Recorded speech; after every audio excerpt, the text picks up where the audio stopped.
Hello students, I hope you all are doing good. Let's start today's chapter, separation of substances. In nature, we find that most substances are mixed with other substances forming mixtures. Some substances may be harmful to human health.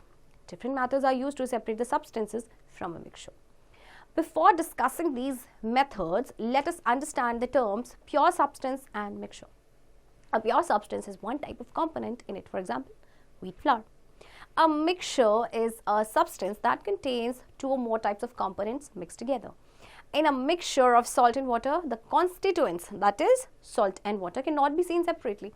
It is because there is an even or uniform distribution of salt and water throughout the mixture. For example, a cup of tea, milk, juice, lemonade, etc. In some mixture, the constituents mix so well that they cannot be visible to the eye and cannot be seen separately.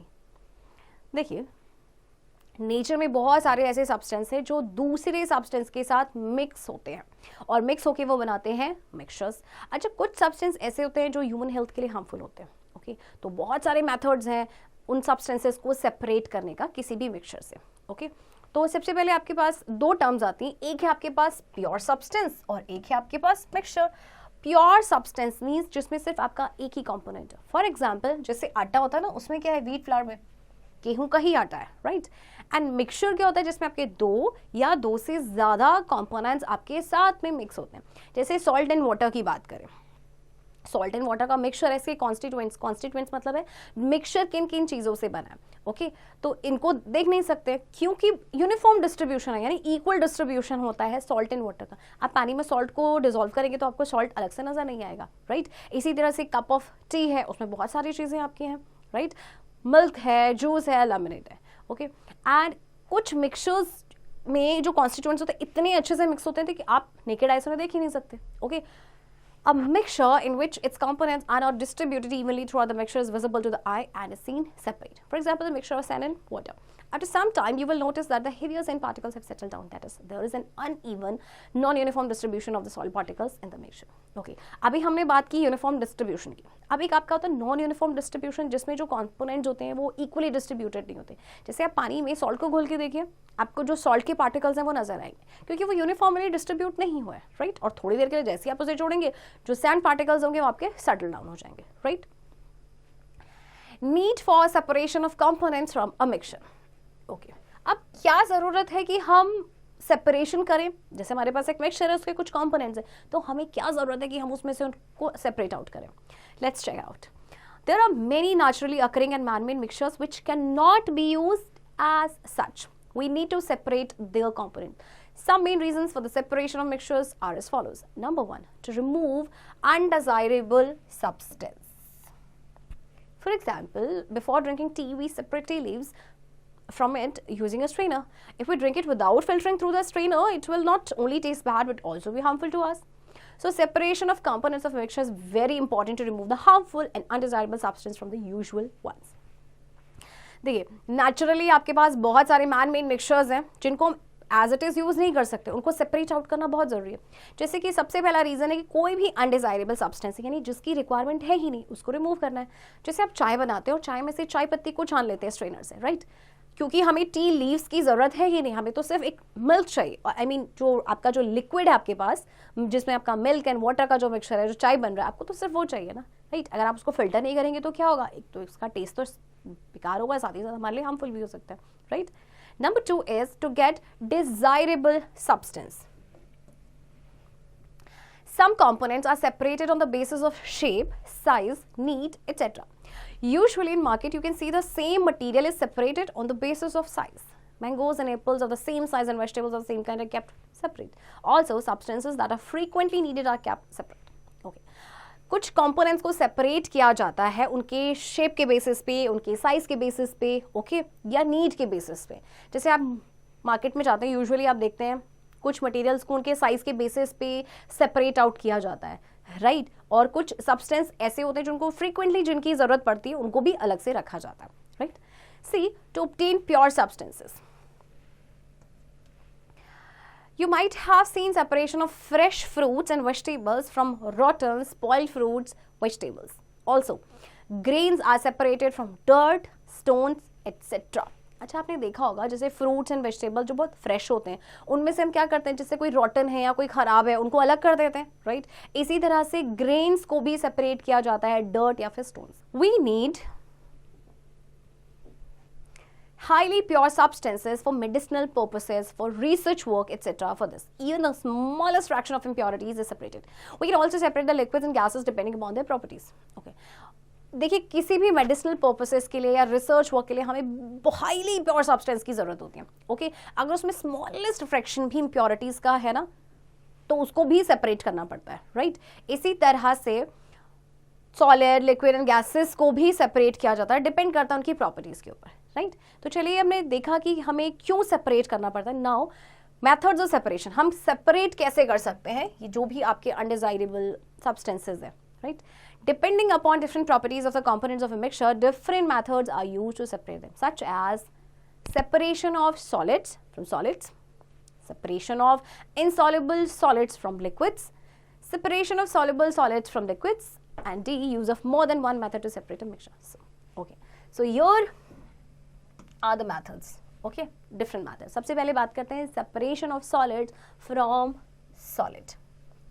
We separate solids from solids usually on the basis of their difference in color, size, weight, heat, etc. Okay.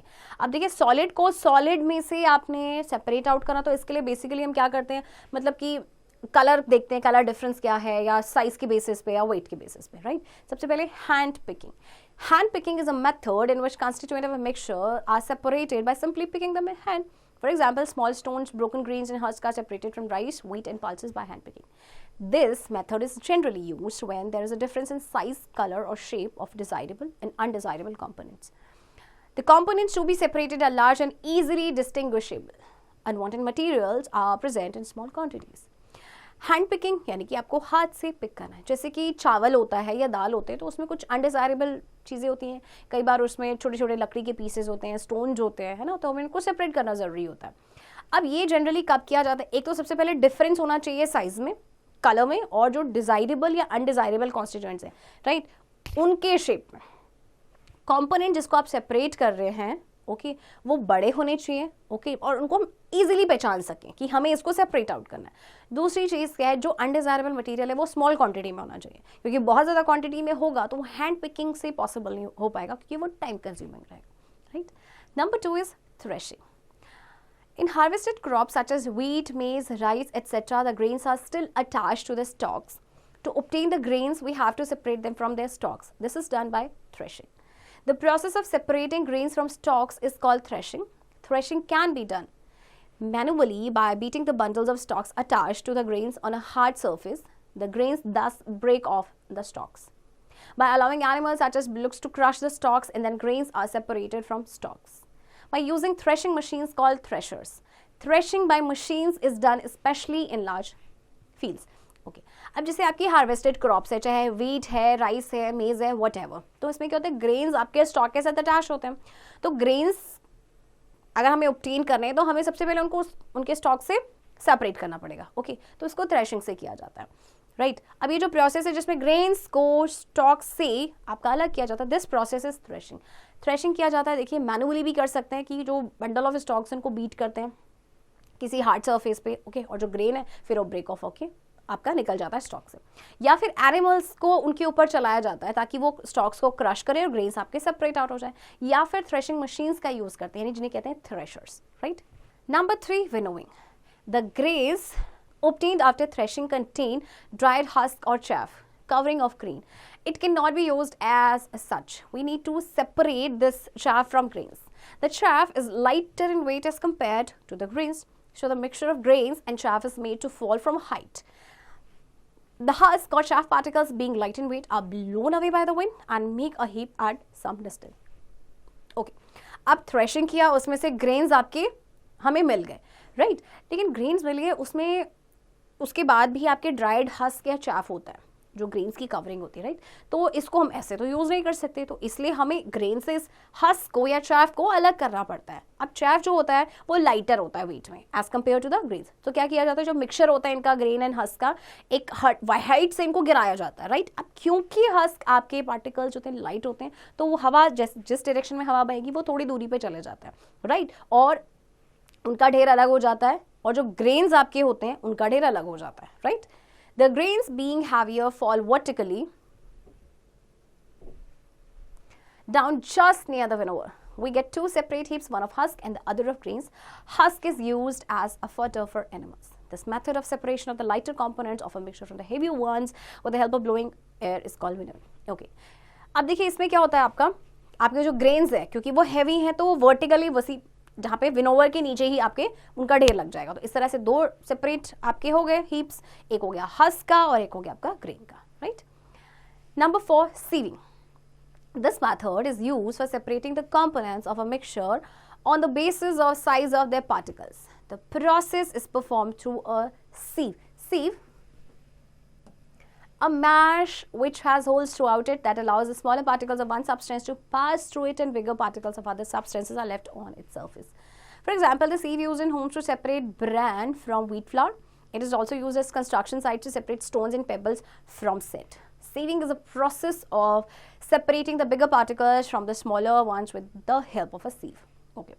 अब sieving का method क्या है? Sieving जो आपका एक process है जिसमें कि बिगर पार्टिकल्स को स्मॉलर वन में से अलग किया जाता है सीव की हेल्प से। सीव एक्चुअल में क्या होता है, एक मैश होता है जिसमें आपके होल्स होते हैं थ्रू आउट। ओके, जैसे हम आटा छानते हैं, आटे में से व्हीट फ्लावर में से हम ब्रान को अलग करने के लिए सीव छन्नी का यूज़ करते हैं, राइट। इसी तरह से कंस्ट्रक्शन साइट पे आप चले जाइए, वहाँ पे भी आपका सीव का यूज़ होता है, राइट। उसमें क्या होता है कि आपके जो स्टोन्स या पेबल्स होते हैं वो आपके सेपरेट आउट हो जाते हैं सेंट से, right. B, separation of insoluble solids from liquids. Okay, अब बारी आती है इनसॉल्युबल सॉलिड्स को लिक्विड से अलग करने की। This method is based on the difference in the solubility and heaviness of the components. This involves sedimentation, decantation, loading and filtration. This method is used for mixture like mud and water, chalk and water, etc. Okay. अब ये method का use किया जाता है, ये आपका actually based है difference in the solubility and उस कंपोनेंट की हैवीनेस क्या है।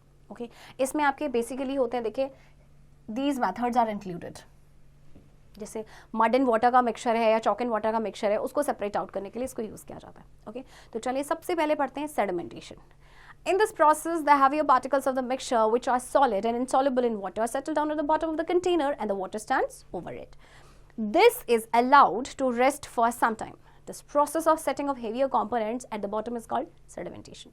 The heavier substance or component that settles down at the bottom of the container is called the sediment. The clear liquid that remains above the sediment is called the supernatant. अच्छा देखिए, I am sure आप लोगों ने sedimentation के बारे में अपनी previous classes में भी पढ़ा होगा। इसमें क्या होता है, देखिए इस प्रोसेस में जो हेवियर पार्टिकल्स होते हैं, जैसे अगर हम बात करें पानी में आपने सैंड को डिजोल्व किया, सैंड डिजोल्व तो होगा नहीं, उसके हेवियर पार्टिकल्स है तो वो आपके सेटल डाउन हो जाते हैं थोड़ी देर अगर आप उसको रख देंगे तो ये जो प्रोसेस होता है जिसमें हेवियर कंपोनेंट आपका सेटल डाउन हो जाता है, this process is known as sedimentation. Okay, तो देखिए जो आपका सेटल डाउन होता है बॉटम में उसको हम कहते हैं सेडिमेंट, और जो ऊपर आपका क्लियर लिक्विड बन जाता है उसे हम कहते हैं supernatant, right. Number 2 is loading. This process is used to speed up sedimentation. Muddy water contains very fine particles. These particles either remain suspended in water or take a long time to settle down. So to speed up sedimentation of such particles, we need to make them heavy, and that is done by adding a substance called alum to the mixture. Alum sticks to fine particles and makes them heavy so that the particles settle down quickly. Okay. Loading का हम use करते हैं sedimentation को speed up करने के लिए। जैसे muddy water होता है, उस मडी वाटर में एक्चुअली जो मड पार्टिकल्स होते हैं बहुत ही फाइन पार्टिकल्स होते हैं, तो उन्हें बहुत टाइम लगता है सेटल डाउन होने में।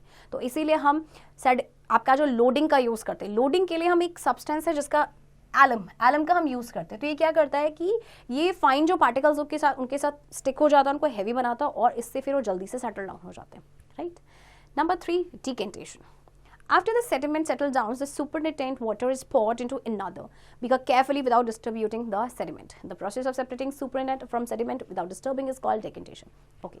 अब sedimentation का आपका process हो गया है, नीचे आपका sediment है, ऊपर आपका supernatant है. अब आपका जो clear liquid है वो आपको क्या करना है, उसको filter out, उसको आपको separate out करना है. तो आप क्या करेंगे, दूसरे beaker में बहुत ही carefully उस clear water को आपने pour करना है, right?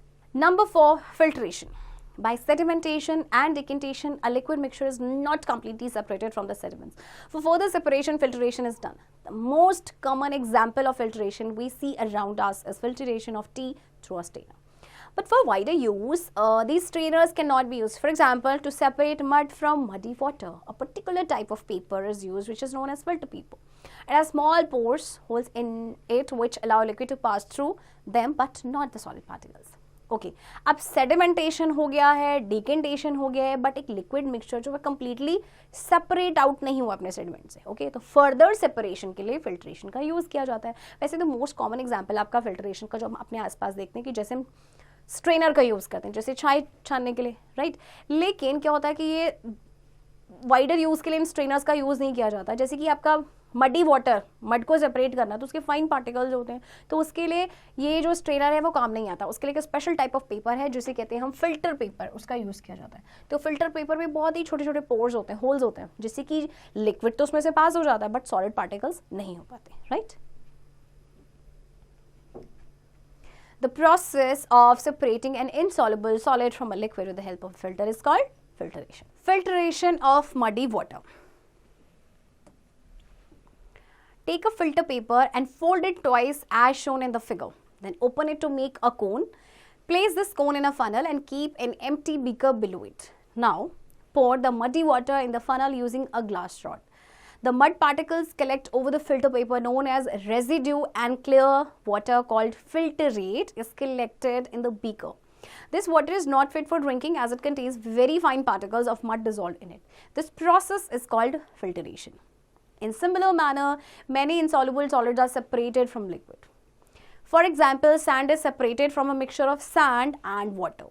Chalk is separated from a mixture of chalk and water. Juice is separated from pulp and seeds, etc. देखिए, मडी वाटर को फिल्ट्रेशन का करना है तो कैसे करेंगे, एक फिल्टर पेपर लेते हैं और उसको फोल्ड करना होता है, जैसे कोन बनाते हैं ना, कोन बनाना है इस तरह से, और फिर उसको एक फनल में रखना है. फनल आपकी इस शेप में होती है, राइट, एंड इस फनल पे आपने उस फिल्टर पेपर को रखना है. फिर आप मडी वाटर को इस पे पोर करेंगे तो आपका जो यहाँ पे फिल्टर पेपर होगा, उस फिल्टर पेपर के थ्रू आपका वाटर तो चला जाएगा, राइट, लेकिन जो मड पार्टिकल्स होंगे, फाइन पार्टिकल्स होंगे, वो आपके कलेक्ट हो जाएंगे फिल्टर के ऊपर. ओके तो उसे हम कहते हैं रेजिड्यू, जो आपका बच गया, जो क्लियर वाटर होगा फिल्टरेट. फॉर एग्जाम्पल जैसे हम चाय छानते हैं तो जो स्ट्रेनर के ऊपर टी लीव्स होते हैं वो आपका होता है रेजिड्यू, और जो आपके पास चाय आती है that is filtrate, right. Okay अब लेकिन ये जो इस तरह से हमने पानी को कलेक्ट किया है, मतलब फिल्टर किया है, वो पीने के लिए सेफ नहीं होता क्योंकि उसमें आपके जर्म्स भी हो सकते हैं. ओके तो इसी तरह से देखिए, कोई भी इनसॉल्युबल सॉलिड है उसको हम लिक्विड से इसी मेथड से कर सकते हैं. जैसे कि सैंड को मिक्सचर से सेपरेट करना है, सैंड एंड वाटर के, चॉक को सेपरेट करना है, चॉक एंड वाटर के आपके मिक्सचर से, जूस को सेपरेट किया जाता है पल्प एंड जूस सीड से, राइट. नेक्स्ट, चीज और paneer making at home. Ask your mother how she makes paneer at home. She follows this process. In a liter of boiling milk, a few drops of lemon are added. The lemon juice acts on the milk and produces small solid particles of milk protein, paneer, and clear liquid. The liquid is separated by filtering the material through a cloth. The liquid comes out and in the cloth solid paneer is collected. This paneer is called cottage paneer. It is rich in protein. अच्छा देखिए, चीज़ घर पे कैसे बनाया जाता होगा, आपने अक्सर देखा होगा अपनी मम्मी को बनाते हुए या किसी दूसरे पर्सन को बनाते हुए, तो आप उनसे पूछ सकते हैं रेसिपी किस तरह से पनीर बनता है. ओके तो एक्चुअली क्या होता है, ये प्रोसेस में जैसे बॉइलिंग वाटर है, 1 लीटर है, उसमें कुछ ड्रॉप्स लेमन की ऐड करनी होती है या फिर विनेगर भी डाल सकते हैं. और फिर क्या होगा कि जो लेमन जूस है it will act on the milk, और फिर एक स्मॉल सॉलिड पार्टिकल जो है मिल्क का, मिल्क प्रोटीन का, वो आपका प्रोड्यूस होगा विच इज़ पनीर और क्लियर लिक्विड. पनीर आपका अलग होगा, क्लियर लिक्विड अलग होगा. फिर इस लिक्विड को सेपरेट किया जाता है क्लोथ के थ्रू. लिक्विड आपका बाहर आ जाता है, फिर क्लोथ में आपका बचता है solid paneer which is rich in protein, right. Activity 1. You can see for yourself that alum helps the suspended particles of water to settle down Quickly, take two similar glasses containing equal volumes of muddy water and label them X and Y. Crush a small crystal of alum between the folds of a paper and add it to the glass X. Stir the water in the two glasses and allow them to stand side by side. Within a short while, you will find that the mud has settled down with clear water above it in glass X, but the water is still not clear in glass Y. Okay अब alum का जो हमने बताया था कि loading करता है, speed up करता है प्रोसेस को, सेडिमेंटेशन के प्रोसेस को, तो आप इसे खुद से भी कर सकते हैं. आप दो बीकर लेंगे एक्स एंड वाई, दोनों में आपको मडी वाटर डालना है, राइट. अब आपने क्या करना है, साइड बाय साइड आपको रखेंगे, दोनों में सेम वॉल्यूम होना चाहिए मडी वाटर का. छोटा सा जो क्रिस्टल होगा एलम, जिसे फिटकरी भी कहा जाता है, उसको आपने क्रश करना है. पेपर का फोल्ड होगा उसमें आपने उसको क्रश करना है और फिर ग्लास एक्स में आपने डाल देना. इस तरह से दोनों आपके जो ग्लासेस होंगे, बीकर जो होंगे, साइड बाय साइड होंगे, राइट. फिर स्टर करना है दोनों ही ग्लासेस को अच्छे से, और फिर उसके बाद आप देखेंगे कि ग्लास एक्स जिसमें आपने आलम डाला था वो तो आपका क्लियर हो जाएगा. I mean, जो मड पार्टिकल्स है वो सेटल डाउन हो जाएंगे. लेकिन जो आपका दूसरा ग्लास है, यानी ग्लास वाई, उसमें वो वाटर आपको अभी भी मडी ही नजर आएगा, राइट. क्योंकि उसमें भी सेडिमेंटेशन होगा बट उसमें टाइम लगेगा. C, separation of soluble solids from liquids. अब आपको सेपरेट आउट करना है सॉल्युबल सॉलिड्स, वो भी लिक्विड से. To recover a dissolve solid component from a liquid we use evaporation, condensation methods. तो इसमें आपके बेसिकली दीज टू मेथड्स का हम यूज करेंगे, राइट. तो सबसे पहले बात करते हैं इवेपोरेशन की. Evaporation is a method used to recover a dissolved solid component from a solution.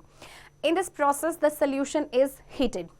On heating, the liquid component converts into vapor, whereas a dissolved solid remains in the container. Thus, the solid component of the solution is recovered. The process of evaporation is used on a large scale to obtain common salt from seawater, as salt is naturally present in them. To obtain salt, seawater is collected in shallow ponds called salt pans and left to evaporate in the sun. After some days, the seawater evaporates and the salt is left behind. This salt is collected, purified and packed for domestic use. Evaporation, देखिए क्या होता है, evaporation के method में क्या होता है कि कोई भी जो डिसॉल्व्ड सॉलिड कंपोनेंट है ना, हम उसको उसके सोल्यूशन से फिल्टर आउट कर सकते हैं, राइट. इसमें क्या होता है कि सोल्यूशन को हीट किया जाता है. हीटिंग से क्या होगा कि जो लिक्विड कंपोनेंट है वो तो इवेपोरेट हो जाएगा, लेकिन जो डिसॉल्व्ड सॉलिड वो आपका कंटेनर में ही रह जाएगा, राइट. तो इस तरह से हमें वो कंपोनेंट हम उसको रिकवर कर लेंगे. इसको जैसे कॉमन सॉल्ट है, कॉमन सॉल्ट को लार्ज स्केल में जब ऑब्टेन किया जाता है ना सी वाटर से, इस मेथड को यूज़ किया जाता है. आपका क्या होता है कि शैलो पॉन्ड्स बना दिए जाते हैं जिन्हें सॉल्ट पैन्स भी कहा जाता है. सी वाटर को उसमें रखा जाता है, फिर सन की हीट से वो आपका वाटर इवेपोरेट हो जाता है और फिर वहाँ पे हीप हो जाता है आपका सॉल्ट का, ओके. फिर इस सॉल्ट को कलेक्ट किया जाता है, उसको प्योरीफाई किया जाता है और फिर यूज के लिए पैक किया जाता है, right. Activity 2. You will need the help of an elder for this activity. Take some salt and some water in a pan and place a dry lid over it. Heat the mixture slowly until the liquid begins to boil. After a couple of minutes, remove the lid with a pair of tongs. You will find that water vapor has condensed on the inner side of the lid. Collect this water in a clean beaker by tapping the liquid. By repeating the entire process, you can collect more and more water. The water you have collected is pure water. Finally, you will get a solid residue of the salt that you started with. You have separated the constituents of a salt-water mixture. The process based on the principles involved in this activity is called distillation. आपको करना क्या है, कुछ water और पानी लेना है एक पैन में और उसके ऊपर एक ड्राई लिड ढक्कन रख देना है. बट ये अपनी किसी एल्डर के आप ऑब्जर्वेशन में करें, ओके, क्योंकि उनकी आपको हेल्प की ज़रूरत पड़ेगी. मिक्सचर को स्लोली हीट करना है जब तक कि लिक्विड आपका बॉईल होना शुरू ना हो जाए. कुछ मिनट्स के बाद आप देखेंगे लिड को रिमूव करना है केयरफुली टोंग्स के पैर से. उसके बाद आप जो वाटर वेपर आपका जो कंडेंस हो गया ना लिड के इनर साइड में, आप देखेंगे फिर इस वाटर को आपने कलेक्ट करना है क्लीन बीकर में. मतलब उसको आप जो आपका वाटर कंडेंस हो गया उन ड्रॉप्स को आपने कलेक्ट करके दूसरे बीकर में डालना है, दूसरे आपने बर्तन किसी वेसल में डाल सकते हैं. फिर प्रोसेस को आपने रिपीट करना है तो आपको और ज़्यादा वाटर आप कलेक्ट कर पाएंगे, ओके. आप जैसे जैसे आपका वो वाटर इवेपोरेट होगा, ओके, देन आप लिड हटाएंगे, वो कंडेंस होगा, आपने उसको कलेक्ट करना है दूसरे बीकर में. एंड फिर आप देखेंगे आप जिस वेसल को, जिस पैन को आप गर्म कर रहे थे, हीट कर रहे थे, अब उसमें आपका सॉल्ट बच जाएगा, ओके. तो सॉलिड रेजिड्यू आपका जो सॉल्ट का होगा वो बच जाएगा जहां से आपने शुरुआत की थी, राइट. Number 2, condensation.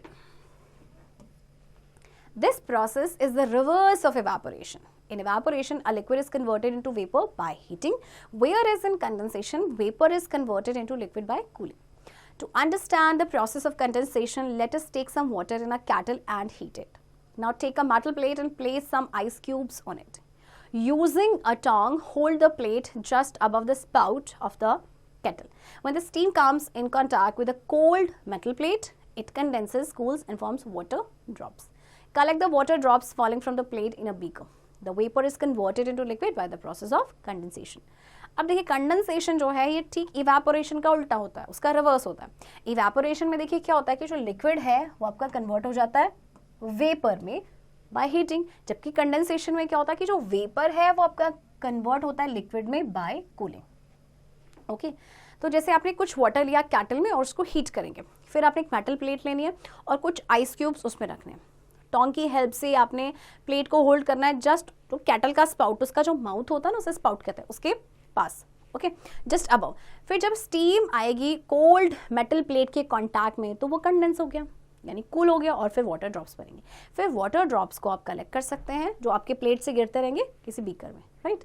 तो ये जो वेपर है आपका जो कन्वर्ट हो गया लिक्विड में, this process is condensation. D, use of more than one method to separate a mixture. Okay, अभी तक हम एक ही मेथड का यूज कर रहे थे, अब हम एक से ज्यादा मेथड का यूज करेंगे किसी भी मिक्सचर को सेपरेट आउट करने के लिए. Sometimes when more than two substances are mixed, one method of separation is not sufficient. We have to use more than one method.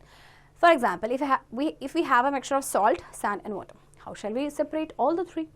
First, sedimentation is done so that the sand settles down in the bottom.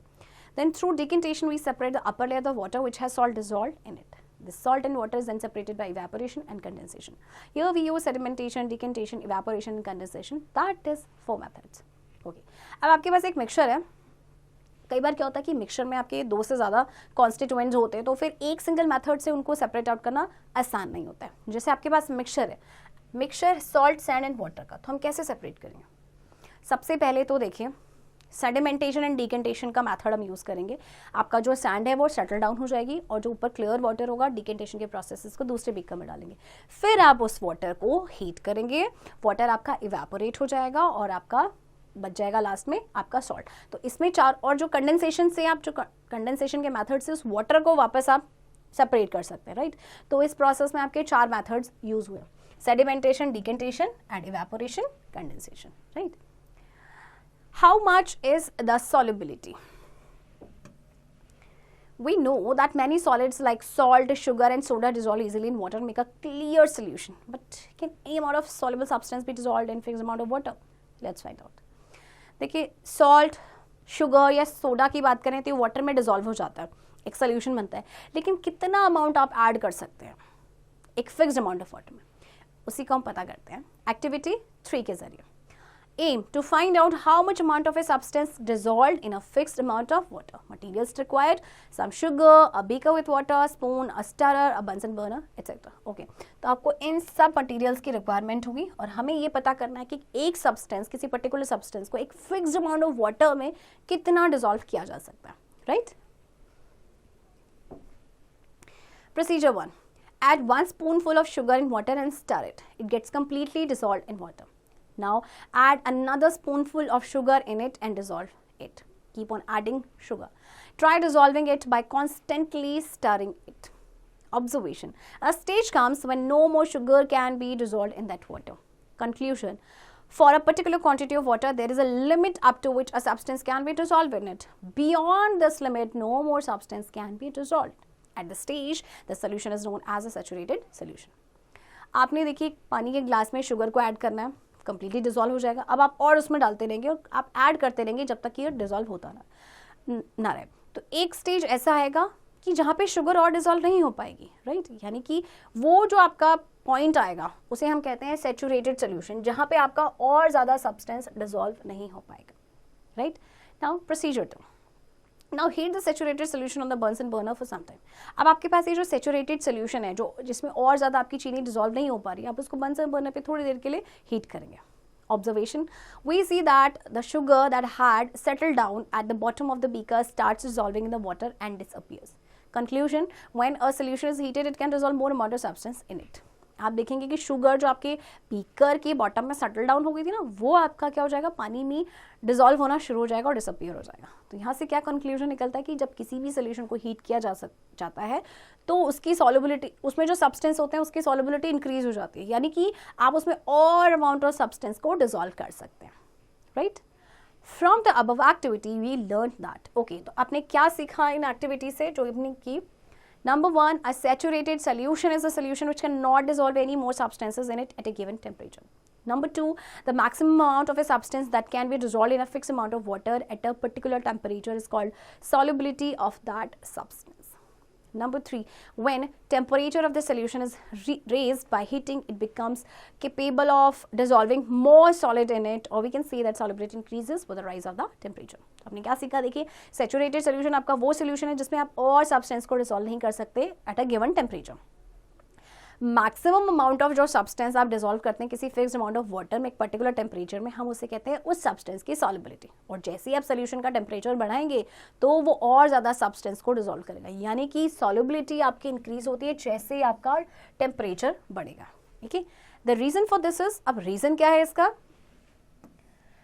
This happens because liquid particles have spaces between them. When a solid with small particles is added to it, the particles of the solid get adjusted in the space.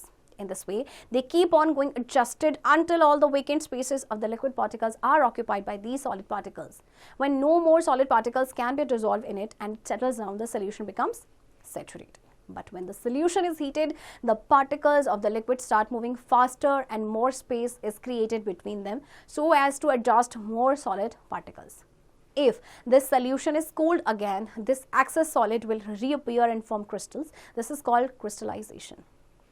ऐसा क्यों होता है? देखिए, क्योंकि जो liquid particles हैं उनमें space होते हैं, आपको पता है लिक्विड के जो मॉलिक्यूल्स होते हैं उनमें काफ़ी सारा स्पेस होता है। तब जब solid in part with small particle जब इसमें ऐड किए जाते हैं, जो पार्टिकल्स होते हैं सॉलिड के वो इस स्पेस में एडजस्ट हो जाते हैं, राइट। फॉर एग्जांपल देखिए, लिक्विड के मॉलिक्यूल्स के बीच में स्पेस होता है, ओके। अब ये जो स्पेस है इसको कौन फिलअप करेगा? वो जो सॉलिड हम इसमें डिसॉल्व कर रहे हैं, राइट। तो जब और ज़्यादा सॉलिड पार्टिकल्स आपके डिसॉल्व नहीं हो पाते तो सेटल डाउन हो जाते हैं और सोल्यूशन आपका सैचुरेटेड होता है। लेकिन जैसे ही सोल्यूशन को हीट किया जाता है फिर क्या होता है, जो पार्टिकल्स होते हैं लिक्विड के वो और ज़्यादा फास्ट मूव करना स्टार्ट कर देते हैं और ज़्यादा स्पेस क्रिएट हो जाता है जिससे कि और ज़्यादा सॉलिड पार्टिकल्स में एडजस्ट हो जाते हैं, ओके। लेकिन अगर सोल्यूशन फिर से कूल हो गया तो ये जो एक्सेस सॉलिड है वो आपका फिर से आ जाएगा, राइट, और क्रिस्टल्स बन जाएंगे। तो इस प्रोसेस को कहते हैं क्रिस्टलाइजेशन, राइट। चलिए नेक्स्ट एक्टिविटी देखते हैं, activity 4। Take a mixture with salt and sand in a beaker, add some water to the mixture and shake it for some time. Warm it from time to time so that all the salt dissolves in the water. Heating and shaking help dissolution. Filter and wash the residue 4 to 5 times with hot water. Evaporate the filtrate to dryness. You will obtain a white solid which is salt. The residue on the filter paper is sand which can be dried in the sun. आपको mixture लेना है salt sand का एक beaker में, कुछ पानी डालना है इस मिक्सचर में और उसको अच्छे से शेक करना है, ओके। फिर उसको टाइम टू टाइम वार्म करते रहना जिससे कि जितना भी सॉल्ट है वो वाटर में डिसॉल्व हो सके। हीटिंग और शेकिंग जो है डिसोल्यूशन में आपके हेल्प करती है। अब आपको क्या करना है, फिल्टर करना है, रेजिड्यू को वॉश करना है 4 से 5 बार हॉट वाटर के साथ। फिर आपने फिल्टरेट को इवेपोरेट करना। फिल्टरेट यानी कि देखिए आपने फिल्टरेशन किया, आपके फिल्टर पेपर पे बचेगा सैंड और जो नीचे क्लियर वाटर है दैट इज फिल्टरेट, उसको आपने इवेपोरेट करना है, ओके। उसके बाद जब सारा पानी आपका इवेपोरेट हो जाएगा तो आपका बच जाएगा एक वाइट सॉलिड चीज़ जो आपका सॉल्ट होगी, राइट। और जो रेजिड्यू आपका फिल्टर पेपर में जो सैंड है उसको भी आप ड्राई अप कर सकते हैं सैंड में, right. Activity 5. Heat some water in a vessel and dissolve some sugar in it. Go on adding sugar and dissolving it by stirring and heating until no more sugar dissolves. Filter the hot solution into a jar. Tie a string to a pencil and place the pencil on the rim of the jar. Now the string hangs in the solution. Leave the setup untouched for 2 days. You will find that colorless crystals of sugar have appeared around the string. Okay.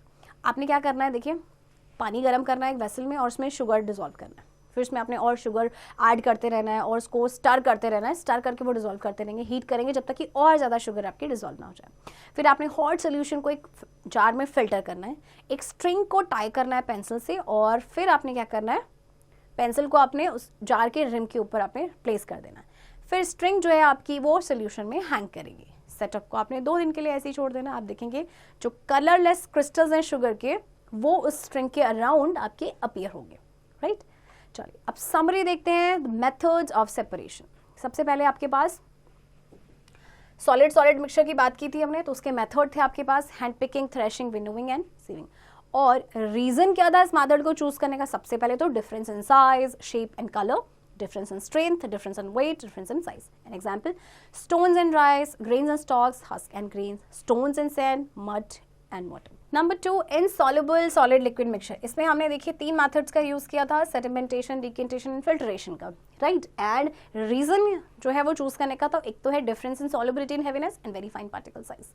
Example, mud and water, mud and water, chalk and water. C, soluble solid liquid mixtures. और इसमें हमने method use किए evaporation, condensation, reason living behind solid to get liquid from vapour. और आपके पास इसका जो example है mud and water, chalk and water.